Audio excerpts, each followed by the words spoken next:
The Directorate of Criminal Investigations (DCI) has launched a full-scale probe into the mysterious death of Father John Maina, a Catholic priest from Igwamiti Parish in Nyahururu. Father Maina's body was found on May 15th along the Nakuru-Nairobi highway near Diatomite Stage by a passing motorcycle rider. The priest, appearing weak and disoriented, claimed he had been abducted in Nyahururu.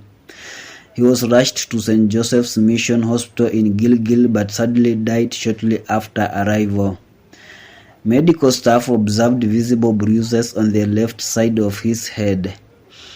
However, an autopsy conducted on May 19th revealed the injuries may not have caused his death.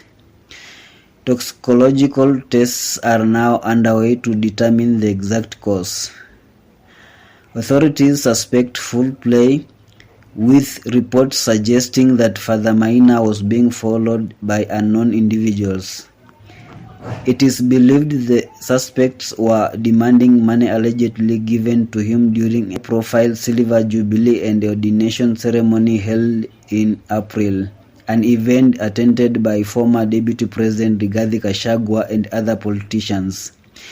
Although there are claims that the priest had expressed fears for his life, he had not filed any police report. The DCI has recorded multiple statements and is pursuing forensic leads. The Catholic Church and Nyahururu residents are mourning a respected cleric whose death has left many seeking answers. I, Robert Mutasi.